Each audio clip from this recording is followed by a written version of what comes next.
All right. Hello, everybody. I think Alice and I planned this together. We really didn't. We got the same color on today. So anyway, it's great to see everybody. I'm glad to be on this panel because I've worked with Alice extensively, and she is just one of the brightest minds and most creative people I've met. And Dustin is a terrific guy who's doing some really nice big things that are really possible. So I'm going to share with you my screen. Hopefully this will go smooth. And let's see. There we are. All right. So my name is Katharine Carol, and I have been working in the field of disability, both as a parent and a professional for a long time. A long time. I used to teach in a segregated school, so that's how long I've been doing this. And I started one of the first supported employment programs in Colorado back in the 80s.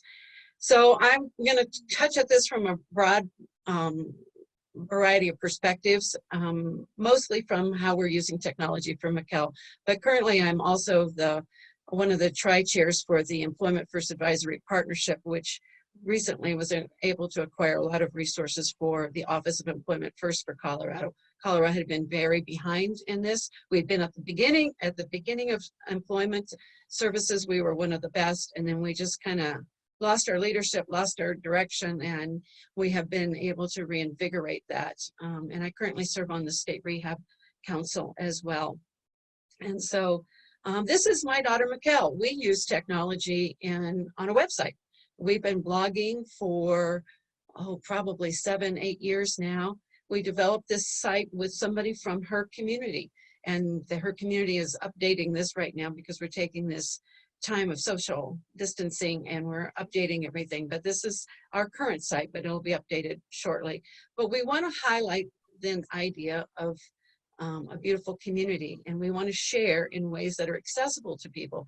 One of my big passions right now is that, particularly during this COVID-19 issue, is I'm not seeing accessible information for people with disabilities, particularly those with intellectual disabilities. I did perusing all the sites around Denver area on what they had around COVID-19, and there was only one place. It was an ARC that had accessible information for people with disabilities. And so what I'm going to talk a little bit about today is how people can create that message and share it with each other. And that's kind of the point of this, is we're trying to show, just like Kara and Alice, how you can live a really beautiful life.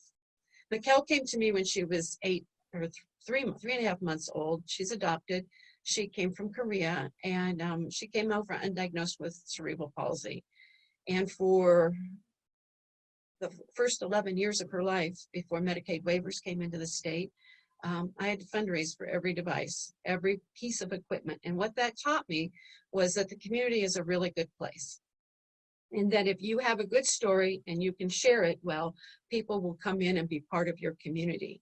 And I think one of the emphasis that we look at is finding tools that are helping people tell their own story. And so this is part of Mikkel's story, is this website that we have. And we have all this stuff that she's able to do. Mikkel was the first one in her elementary school to be fully included, in her middle school to be fully included, and in her high school. So we were kind of at the forefront of inclusion way back in the day. Mikkel will be 37, and she's about the same age as Kara, in June. And she currently owns her own home. She has a condo that we were able to get through Section 8, the Home of Your Own program. And she was able to buy a foreclosure back in 2007. And Mikkel now has a net worth of, at least as of today, she has a significant net worth that does not count against her Social Security. So I kind of come at this from the perspective that people with disabilities should not be poor. I think we kind of channel them to poverty. And so technology, in my mind, can open up financial opportunities for people. It's about building social capital and economic capital, and it's about building influence and self-determination. And technology, to me, is the tool that allows people to express themselves very fully.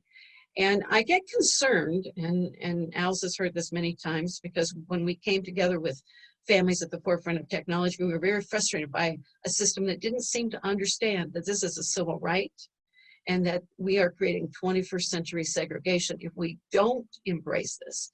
And one of the advantages of this terrible situation we're in is that we're finally getting people to focus on technology for people with disabilities. And we have to make sure we use it as a way to build inclusion and social capital and opportunities for people as we move forward. But we've got a lot of information on this website. We've got a lot of videos on how to do what we call action planning, group action planning, which is similar to person-centered planning with a little bit of extra oomph into it, because people come to this expecting to do something to help Mikkel reach her goals. And she's always had big goals. She's a go-getter. This time has been a little difficult for her because she loves her community. And so we're having to be very creative about bringing community in. And I'll talk a little bit about that as well. So we have gone into, I guess we've got a little business now. Mikkel has been presenting across the country since she was 16. She's worked since she was 16 and in a variety of activities, but she, up until about 2008, she was a presenter, and she and I would go around the country and we'd present together. Airline travel began to be a little bit more difficult, and when the recession hit back in 2008, people started going to platforms like this. Well, Mikkel doesn't do this. She doesn't talk to a screen. She needs the interaction. She needs the possibility, but she does like media. And that is one of the things that, because she likes to tell her story. And so we have created a YouTube channel that is available for you all. And we have, as you can see, a number of videos there, from videos with her father, or her brother, I'm sorry, with one of the anchors here in Denver, Dominic Garcia, who went to camp with her as part of an inclusive camp. We've got Peter Smith, who talks about customized employment in Australia. We've got other moms. We've got Vicki King, who is, I'll show you Vicki King's book if you can see this. She wrote a book for how to write a movie in 21 days, or using the inner movie method. And because I wanted to go to people who knew how to tell stories. And Vicki is one of those people that does that. But we're trying to get information to people in ways that people who are non-readers can get information. And I think as we move forward in this effort to communicate with people, social media is a huge piece. Mikkel's on Facebook. She's staying in touch with people on Facebook. She posts today, you know, we post regularly. We're trying to come up with fun things to tell. And in this time period, we're trying to tell 3-part stories. And the other day we had one that we posted, pictures of us with coffee and wishing everybody a good morning. And then we had our comfort critters, and one of her support staff brought her dog over, Bella, who's a black German Shepherd, beautiful dog. And Mikkel has a stuffed animal that she calls Duke that she uses. So they took pictures of that. I had the cat, Ollie. And then, so we're telling a story to keep people engaged. And then I'm trying to work out as things go on. So I was doing handstand hallways, and Mikkel was holding up the number 10 to let me know I had done a good job. So we're trying to keep people engaged. And then she gets feedback when she gets 80 likes on that kind of post. That lets her know that she's an important part. Because I think one of our earlier speakers talked about, you know, the importance of work and how that affects behavior and you know, people's feeling of self-worth. Well, in this time when work is a little bit different, we're having to make sure that people feel like they're important still and validated. So we have a real big social piece that we do with this, but this is available. The website is down at the bottom for the YouTube channel, and I can send those out as links as well in the chat in a few minutes. So we have that. We also have started a podcast. My son said, Mom, you and Mikkel know so much, you've been around for so long, you should be sharing some of your information. And so, you know, I had to learn how to do a podcast. And there's a gal that lives up in Alice's part of the world, Wynn Charles, who also has cerebral palsy. She's verbal. Mikkel is nonverbal and uses a wheelchair.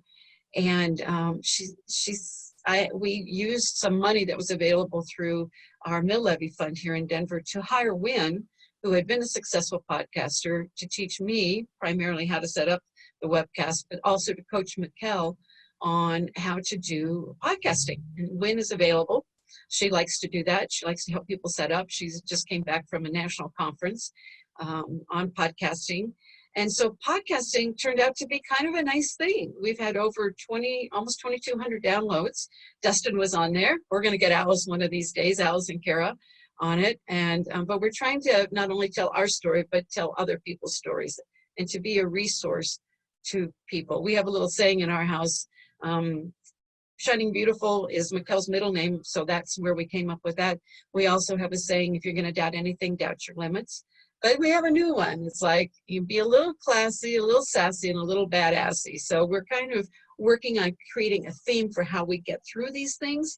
And I think if you can help people identify those and put them as part of their personal branding on this and how they get through all these changes that we're going to go through, it can be helpful. And technology is one of those places where Mikkel is able to share her perspective and also get her connected with a virtual community. We interviewed Jim Warren, who is part of the Lakota tribe, and he was able to talk, and he has a film out, a short film that is winning all sorts of awards. And so they were able to talk on a very sophisticated level about disability, about communication, about telling your story, all those kinds of things. So she's meeting people from all over the world and within our country to keep her engaged and relevant and important. And I think technology can do some really powerful things. Dustin, by the way, you were one of our most popular podcasts, so just wanted to let you know that. So this is some thoughts that I have on technology. We're in a time of transformation, and technology transforms. As we begin to work remotely with people, and I just did a presentation for the Washington Initiative on Supported Employment on working remotely with people, communication, especially during now.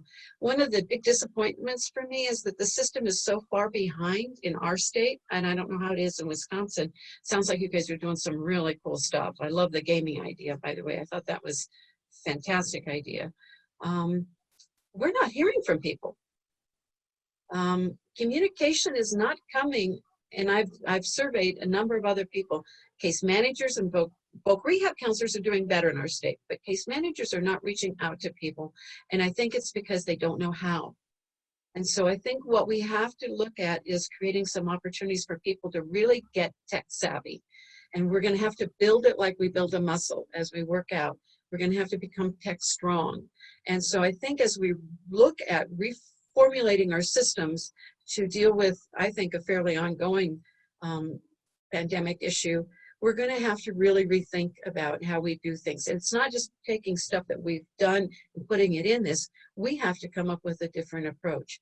And working on communication, understanding people's stress and anxiety, and working with all those are going to, both from a provider perspective, a parent perspective, an individual perspective, we've got to be able to talk about that. I think it was Ellie that mentioned that we need to be trauma informed. I think we've got to look at some different ways in which technology can help us work with that trauma that people will experience in this. I've already know somebody who in Louisiana who I worked with at the DD Council conference last fall, who's passed away from, she was the chair of that, and she passed away this last week from COVID. So these are real issues.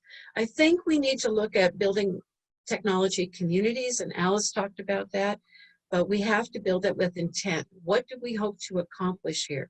And I purposely think that it's time to really rethink some of our conversations. We need to define the purpose of the technology in our work with people with disabilities and how we want them to succeed, not just survive, but to succeed in this environment that we are now. Because in my mind, everything has changed. I think it's really important to set up routines and expectations. And we work with Gretchen Storm, who is a speech and language therapist who does assistive technology. That routine is really important to Mikkel. So every Thursday, Gretchen would come over and help us with the podcast and Mikkel's iPad technology. And so now we've transferred that to Zoom, and so we're getting remote supports from her, but that is really important. And then we've redefined what Mikkel can expect from that. I think right now, in terms of technology, we have to go back and look at individual support plans and have them reflect the new environment and maybe do some short-term planning. But I think we really need to come up with a new agreement for the people that we work with. And I want that as a parent. I want to know, what can I expect from you? Like I said, I'm kind of disappointed with case managers right now, and I've talked to a number of them in our area, or a number of families in our area who are not getting what they need from the system. And part of that is the system's trying to figure things out, but they need to move a little bit faster. And then I think we need to use technology to express compassion, and it can be really powerful. I know we've used humor on social media, we've used compassion. It's a great way to connect people who are having similar experiences.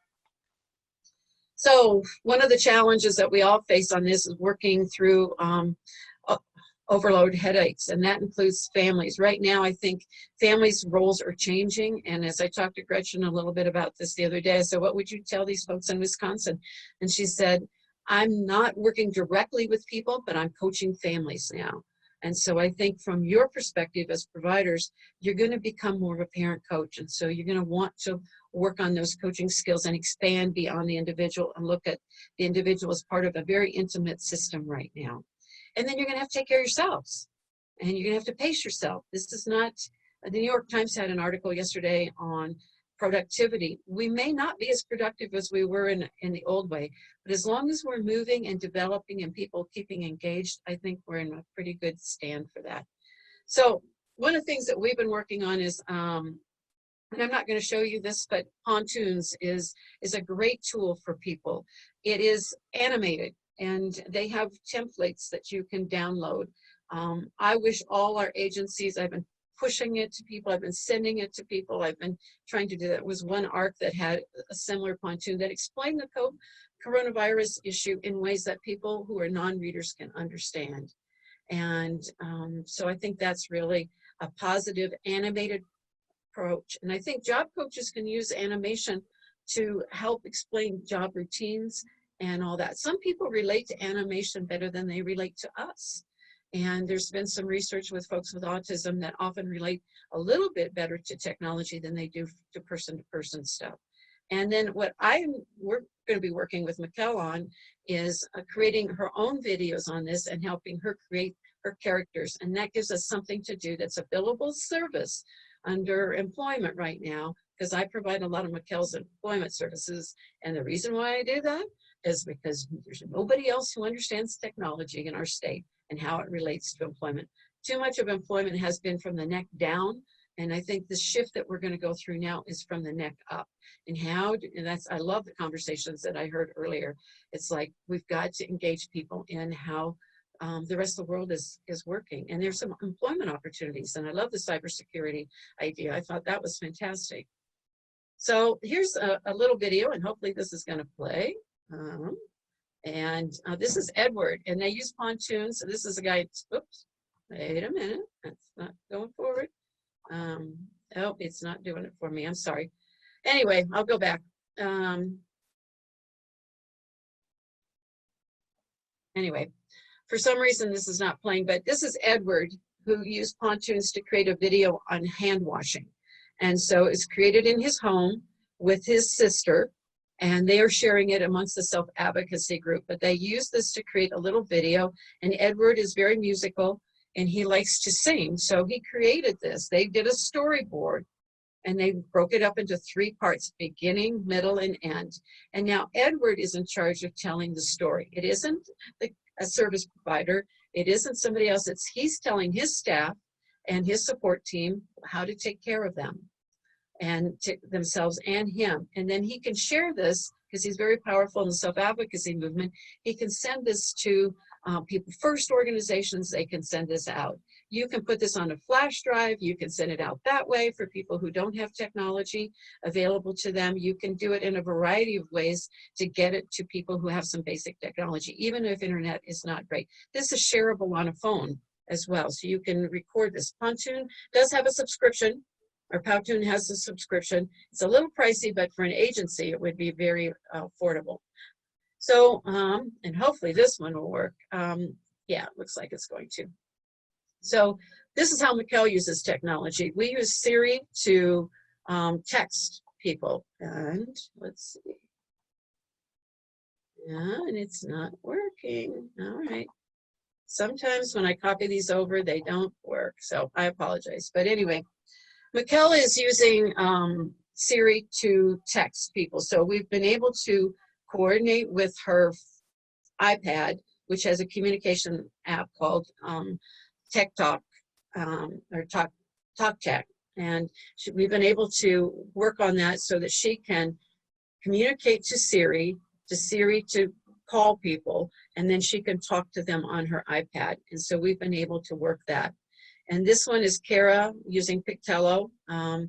And what we've done with that is we've been able to create an opportunity for Mikkel to tell her stories. And we got the idea from Alice. And so what Mikkel is able to do is train her own people now. So she is able to say, this is how I want my coffee made. This is how I want my bed made. This is how I you know, what to do if I have a seizure. So she's able to do all that. And when she interviews people via her iPad, because she interviews her whole team, and we have questions already put together in there. And when we put an ad on Craigslist to hire people or whatever, I talk to them first, I kind of get a good feel for them, and then she interviews them. And then we collectively make the decision on that based on their background checks. But we hire all of her own people. We don't go through an agency. We use consumer direction for that. And so it puts Mikkel in the position of training her own team. And in this one, Mikkel is, if it played, which it's not, she's actually, Mikkel makes and sells bracelets. And so she can't physically do the construction of the bracelet, but she's training a staff member. This is Kendra, and she's showing her how to, that she's in charge of selecting and organizing and creating the bracelet, and then Kendra would be there to help her assemble the bracelet. And that's the texting one, which I dealt with. I wanted to let you know, if you're not aware, that there are templates out there to help people with COVID-19, and if they use communication systems. And you can download these. We got this from the DD Council here in Colorado. So if you go to the Colorado Developmental Disabilities Council, to their resource page, you will find this downloadable template on how to do that. But I think what I worry about in this time is that we will see some dilution of self-determination, because we're not giving people the tools that they need to talk about the current events that are happening. And health and safety is a good place to start connecting people to technology, because that's a very big need for them right now. And we've got to make sure that we give them the tools to do that. So these are some of the things that help people do. So the website is on the bottom of this slide for people. I see Catherine, I don't mean to rush you too much, but we will need to go to Dustin in the interest of time in about a minute or so. Okay, so it's a developmental process. I think you do short-term planning. I think you look at what people need in terms of their desire. You know, the desire is to be connected in the community. The need is tools to which to do that, and then who's in charge. And I think we work on 3-month plans right now. But I think everybody should have an individual technology plan right now.